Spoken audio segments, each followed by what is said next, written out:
কিছুক্ষণ পর মৃদুল ক্লান্ত হয়ে থেমে যেতে রিহান ওর মুখ ছেড়ে দিল। চোখ রাঙানি দিয়ে ছেলেটাকে শাসালো। আহিয়ান বুঝতে পেরে বলল, আরে দোস্ত, তুই তো গভীর জলের মাছ, তলে তলে এত দূর চলে গিয়েছিস। ওর কথা শুনে রিহান থতমত খেল, কিন্তু অলোক ও নির্জন হেসে উঠল। রিহান বোঝানোর ভঙ্গিতে বলল, আরে তোরা যা ভাবছিস তেমন কিছুই না। মৃদুল তোদের সামনে আমাকে ভাসানোর জন্য উল্টাপাল্টা বলছে। মৃদুল প্রথমে মাথা দুই দিকে নাড়িয়ে বোঝালো না, পরে রিহানের চোখ গরম লক্ষ্য করতে হ্যাঁ বোধক মাথা নাড়িয়ে জানালো সে দুষ্টুমি করেছে। আহিয়ান রিহানের উদ্দেশ্যে বলল, তোর গার্লফ্রেন্ডের খবর কি? রিহান মৃদু হেসে বলল, ভালো। দেখা কবে করাচ্ছিস? রিহান শান্ত জবাব দিল, বিয়ের দিন। ওর এমন গা ছাড়া কথা শুনে অলোক বলে উঠল, তাহলে আপনি বিয়ে কবে করবেন আব্বা? রিহান দুষ্টুমি করে বলল, আর যাই ডাকিস আব্বা ডাকিস না শালা। তোর ওই মধ্যবয়সী মায়ের সাথে আমাকে মানাবে না। রিহানের কথা শুনে উপস্থিত সকলেই আবার হাসল। ঠিক তখনই কেবিনের দরজায় নক করার শব্দ শোনা গেল। রিহান হাসি মুখটার গম্ভীর করে বলল, কামিন। দরজা ঠেলে ঢুকলো চিকন চাকন গড়নের শ্যামবর্ণের একটা ছেলে। রিহানকে সালাম দিয়ে বলল, আসসালামু আলাইকুম স্যার। পরবর্তী মিটিংয়ের সময় হাফ আওয়ার পর আপনি জানিয়ে দিতে বলেছিলেন। রিহান গম্ভীর মুখ নিয়ে ছেলেটাকে জবাব দিল, মিটিংটা ক্যান্সেল করে আগামীকালকে দাও। বলো আমি বিজি আছি। উত্তর পাওয়ার সাথে সাথে ছেলেটা চুপচাপ বেরিয়ে গেল। নির্জন বন্ধুর উদ্দেশ্যে বলল, শুধু শুধু মিটিং কেন ক্যান্সেল করলি? আমরা না হয় অন্য সময় আড্ডা দিতাম। রিহান মৃদু হেসে বলল, নো প্রবলেম, মিটিংটা আগামীকাল করে নেব, কিন্তু তোদের সাথে আড্ডা দেওয়ার আমি মিস করতে চাই না। আহিয়ান মৃদু হেসে কিছু মনে পড়ার ভঙ্গিতে বলল, তোর ভিলেন সম্বন্ধীয় শ্বশুরের খবর কি? মৃদুল চোখ বড় বড় করে রিহানের দিকে তাকালো। রিহান মৃদুলের চাহনি পাত্তা না দিয়ে বলল, ভালো। তাহলে বিয়ে কবে করছিস? এখন তো তুই সাকসেস।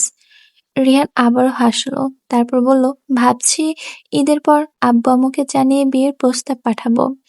আহিয়ান রিহানের উদ্দেশ্যে বলল, খুবই ভালো খবর। অলোক দুষ্টুমি করে বলল, আমরা চার বন্ধু এখনো প্রেমের লাড্ডু খেতে পারছি না, আর রিহান আমাদেরকে রেখেই বিয়ের লাড্ডু খেয়ে ফেলেতেছে। এই জীবন দিয়ে কি করবো বন্ধুরা? নির্জন হেসে চেয়ারে গা এলিয়ে দিয়ে বলল, শীতলক্ষায় তোর জীবন ভাসাইয়া দে। মুহূর্তে চারিদিকে হাসির ফোয়ারা বইল। মৃদুল মিটিমিটি হেসে রিহানের উদ্দেশ্যে বলল, যদি তোর ভিলেন সম্বন্ধীয় শ্বশুর মেনে না নেয়? রিহান কিছু বলার আগে আহিয়ান বলল, আমরা বন্ধুরা আছি না, রিহানের জন্য ওই সম্বন্ধী বোনকে তুলে নিয়ে আসবো। রিহান খুব খুব করে কেসে উঠল আচমকা। মৃদুল শয়তানি হেসে বলল, আহিয়ান তোর বউকে তুলে এনে দিলে তোর তো আরো কোনোই চিন্তা নেই রিহান, তুই নিশ্চিন্তে পানি খা। রিহান কথা ঘোরানোর জন্য বলল, তোর কি খবর আহিয়ান? 1 বছর আগেই দেশে ফিরে এলি কেন? এবার আহিয়ানের মুখ গম্ভীর হলো। গম্ভীর সুরে রিহানের উদ্দেশ্যে বলল, আমি এহসান নেওয়াজের সাথে দেখা করতে চাই। তুই ব্যবস্থা কর। বন্ধুরা এবার দুষ্টুমি ছেড়ে সবাই সিরিয়াস হলো। রিহান সিরিয়াস কণ্ঠে বলল, এহসান নেওয়াজের সাথে এভাবে হঠাৎ করে দেখা করাটা আমার কাছে ঠিক মনে হচ্ছে না। উনি কিন্তু সাধারণ মানুষ না। আহিয়ান রেগে গিয়ে বলল, আই ডোন্ট কেয়ার। উনি কে আমি জানতে ইন্টারেস্ট না। ওনার সাহস কি করে হয় ত্রিধার দিকে তাকানোর? অলোক ও নির্জন ত্রিধার কথা জানে, কিন্তু এহসান নেওয়াজকে চিনে না। তাই তারা দুজনে চুপচাপ কথা শুনছে। মৃদুল আহিয়ানকে শান্ত হয়ে বসতে বলল, কিন্তু আহিয়ান অনেক উত্তেজিত। রিহানের উদ্দেশ্যে বলল, তুই যখন দেখেছিস ত্রিধা এহসানের সাথে লাঞ্চে যাচ্ছে, তখন ওকে বাধা দিয়ে বাড়িতে কেন দিয়ে গেলি না? রিহান দীর্ঘশ্বাস ফেলে বলল, আরে ভাই, আগে একটু শান্ত হ। আমি তো প্রথমে ভেবেছিলাম হয়তো তোদের পরিচিত কেউ, কারণ ত্রিধাকে ওর বন্ধুরা বাদে আমি অন্য কারোর সাথে কখনো ঘোরাঘুরি করতে দেখিনি। কিন্তু পরে খবর নিয়ে জানতে পারলাম সব। আর ভালোই হয়েছে আমি তখন ওদেরকে বাধা দেইনি। যেখানে তোর পাপা এবং মামা নিজে পারমিশন দিয়েছে এহসানকে ত্রিধার সাথে সেদিন দেখা করার, সেখানে আমি আউটসাইডার হয়ে কথা বলাটা বেমানান দেখাতো। তাছাড়া তুই তো সবই শুনেছিস, তোর বাড়ির সকলেই ত্রিধার জন্য এহসানকে পছন্দ করে। আহিয়ার রক্ত লাল চোখে তাকিয়ে গর্জে উঠে বলল, তো আমি কি করব? তারা পছন্দ করলে ভাই হয়ে বিয়েতে ত্রিধাকে এহসানের হাতে তুলে দিব? আর ওই ত্রিধাও খবর আছে। ওর সাহস কত বড়! অচেনা অজানা এক ছেলের সাথে লাঞ্চে চলে যায়। সুযোগ মতো পাই, এক থাপ্পড়। আহিয়ান রক্ত লাল চোখে তাকিয়ে গর্জে উঠে বলল, তো আমি কি করব? তারা পছন্দ করলে ভাই হয়ে বিয়েতে ত্রিধাকে এহসানের হাতে তুলে দেব? আর ওই ত্রিধারও খবর আছে। ওর সাহস কত বড়! অচেনা অজানা এক ছেলের সাথে লাঞ্চে চলে যায়। সুযোগ মতো পাই, এক থাপ্পড় মেরে বেয়াদবদের দাঁতগুলো ফেলে দেব। রিহান আহিয়ানকে ঠান্ডা করতে বলল, প্লিজ শান্ত হ। এই সময় একটা ভুল সিদ্ধান্ত তোদের পরিবারের ভাঙন সৃষ্টি করতে পারে। আহিয়ান রাগী কণ্ঠে বলল, সেজন্যই এখনো চুপ করে আছি, নয়তো আরো 2 বছর আগেই ত্রিতাকে বিয়ে করে রেখে আমি লন্ডন যেতাম। অলোক চিন্তিত কণ্ঠে বলল, তুই বাড়িতে কথা বল, তোর পাপা ও মামাকে বোঝা এহসানের সাথে বিয়েটা ভেঙে দিতে। তাহলে তো হয়। ওই বাড়ির ছেলে হিসেবে ত্রিধার সম্পর্কের কথা বলার অধিকার তোর আছে, সেটাকে কাজে লাগা। আহিয়ান তপ্ত সুরে বলল, সম্ভব নয়। রিহান প্রশ্নবোধক দৃষ্টিতে তাকিয়ে বলল, কেন সম্ভব নয়? আমি যতদূর জানি বর্তমানে খানবাড়ির সকল সিদ্ধান্ত তোর পাপাই নেয়। ওনার সাথে কথা বল। জানা জানা এহসানকে তোর পছন্দ না। আর ত্রিধার লেখাপড়া শেষ হলে পরেরটা পরে সব দেখা যাবে। এহসানকে ঝুলিয়ে না রেখে নিষেধ করে দিতে বল। আহিয়ান তাচ্ছিল্য হেসে বলল, এসব বলে হাসি হাসালি তোরা? আমার আর ত্রিধার মাঝে সবচেয়ে বড় ভিলেন আমার ওই পাপ, যাকে আমি গত 1 মাস আগে অনেক বোঝানোর চেষ্টা করেছি, কিন্তু পাপা আমাকে সরাসরি বলে দিয়েছে আমি যেন এসব নিয়ে মাথা না ঘামাই। এইসব ভাবার জন্য নাকি তারা এখনো বেঁচে আছে। অতঃপর আহিয়ান বন্ধুদের দিকে তাকিয়ে আবারও বলল, তোরাই বল, পাপা যদি আমাকে বলে এসব নিয়ে না ভাবতে, আমি তাদের সাথে দ্বিতীয়বার এসব নিয়ে কিভাবে কথা বলি? তাছাড়া সেদিনের রাগারাগির পর আমি বাড়িতে প্রায় 1 মাস কারোর সাথে যোগাযোগ করিনি, কিন্তু তবুও সে তার সিদ্ধান্তে অটল। আহিয়ানের কথা শেষ হতে না হতেই নির্জন বলল, তাহলে এখন কি করবি?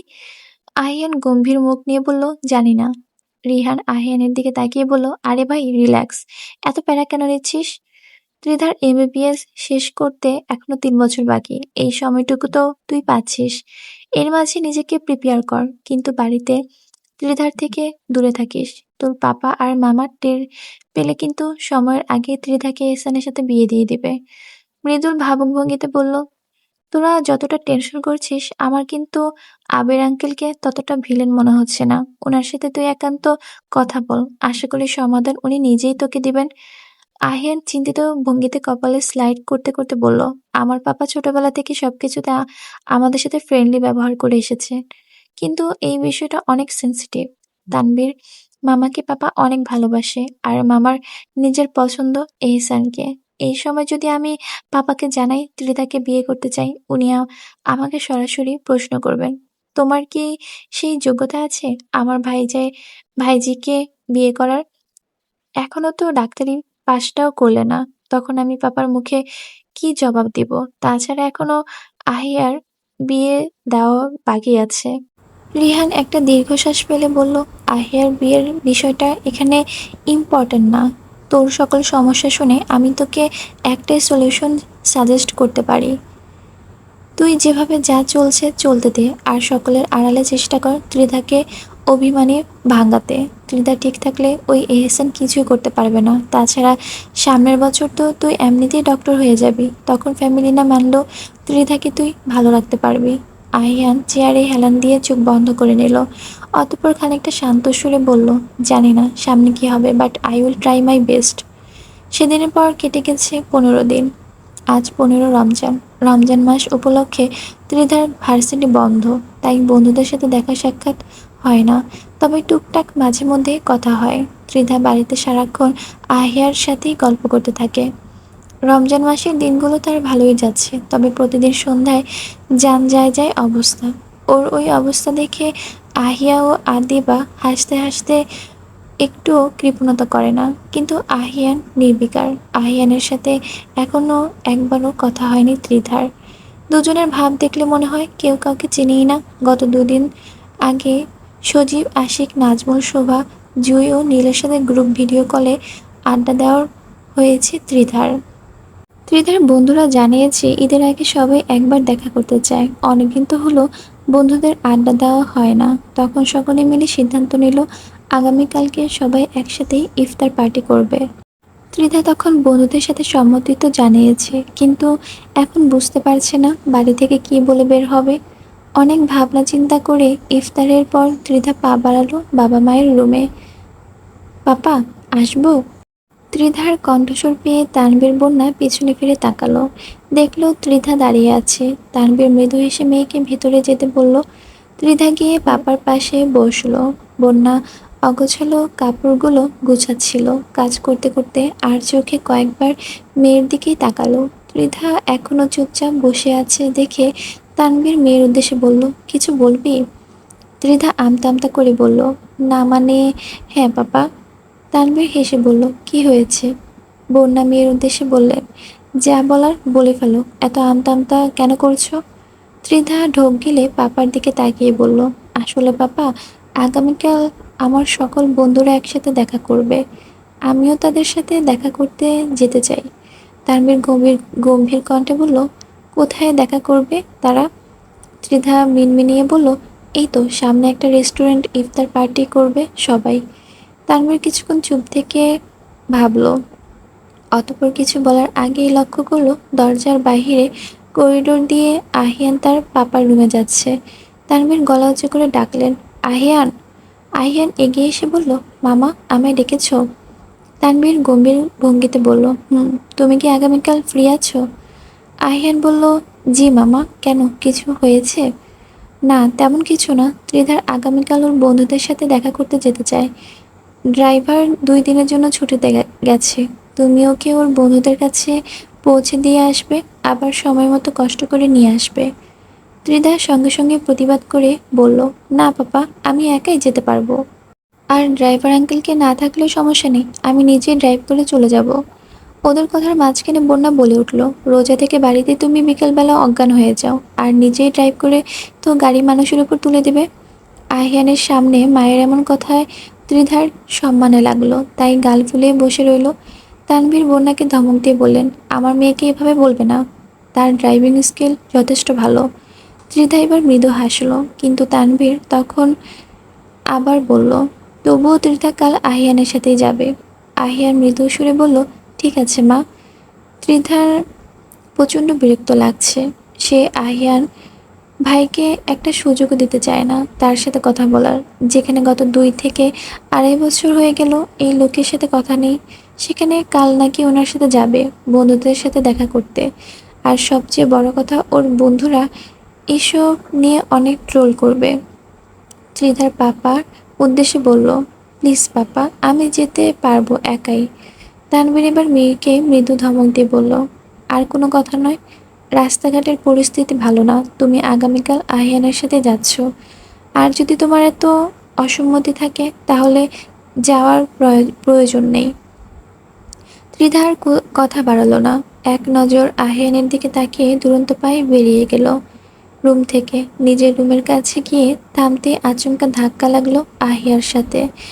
আহিয়া ফোনে স্ক্রল করতে করতে নিজের রুম থেকে বের হচ্ছিল। আচমকা ত্রিধার সামনে থেকে আশায় লক্ষ্য করেনি। যাই হোক, আপাতত 2 বোন মেঝেতে বসে পড়েছে। আহিয়ার ফোনটা ছিটকে পড়ে আছে একটু দূরে। ত্রিধা কোমরে হাত দিয়ে বলল, ইস, আমার কোমরটা বুঝি এই যাত্রায় শেষ। ওর কথা শুনে আহিয়া বলে উঠল, দেখে চলতে পারিস না, এভাবে দৌড়ে আসছিলে কেন? ত্রিধা মেঝে থেকে উঠতে উঠতে সকল ঘটনা খুলে বলল। আহিয়া উঠে না দাঁড়িয়ে মেঝেতে বসে হেসে লুটোপুটি খাচ্ছে। ত্রিধা বিরক্তিতে নিজের রুমে ঢুকে ধুমধাম দরজা বন্ধ করে দিল। আহিয়া আবারও হাসল। অতঃপর উঠে দাঁড়াতে চেয়ে বুঝলো সে নিজেও কোমরে অনেক ব্যথা পেয়েছে, কিন্তু সেদিকে তেমন একটা পাত্তা দিল না।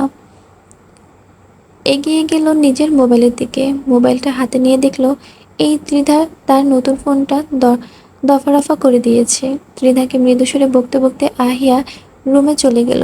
পরদিন বিকাল 4টা, ত্রিধা ড্রেসিং টেবিলের সামনে দাঁড়িয়ে নিজের হিজাবটা ঠিক করছে। সাদা সালোয়ার কামিজে হালকা গোলাপি ওড়না, কাঁধের এক পাশে ভাঁজ করে রাখা, মাথায় সাদা হিজাব। ওর সাজে আজ সরলতা, কিন্তু তবুও চোখ ফেরানো যায় না। আয়নায় নিজের প্রতিচ্ছবি দেখতে দেখতে পছন্দের হাতঘড়িটি পড়ল। ঠিক তখনই কারো শিস বাজানোর শব্দে ত্রিধা দরজার দিকে তাকালো। দেখলো আহিয়ান হাতে চাবি ঘোরাতে ঘোরাতে শিস বাজিয়ে নিচের দিকে যাচ্ছে। ত্রিধা মুখ বাঁকিয়ে আবারও আয়নার দিকে তাকালো, তারপর নিজেকে আরেকবার দেখে কাঁধে ছোট্ট পার্স ব্যাগটা ঝুলিয়ে বিছানার উপর থেকে ফোন হাতে নিল। অতঃপর কাউকে টেক্সট করতে করতে রুম থেকে বেরিয়ে গেল। ত্রিধা ড্রয়িং রুমে এসে দেখলো কিচেনে ওর মাম্মাম সকলের সাথে ইফতারের আয়োজন করছে। ওকে দেখে বন্যা এগিয়ে এসে বলল, তাড়াতাড়ি যা, আহিয়ান অনেকক্ষণ ধরে বাহিরে অপেক্ষা করছে। ত্রিধা মুখ কাঁদো কাঁদো করে বলল, প্লিজ মামাম, আমি একাই যাই, শুধু শুধু আহিয়ান ভাইয়াকে বিরক্ত করার কি আছে।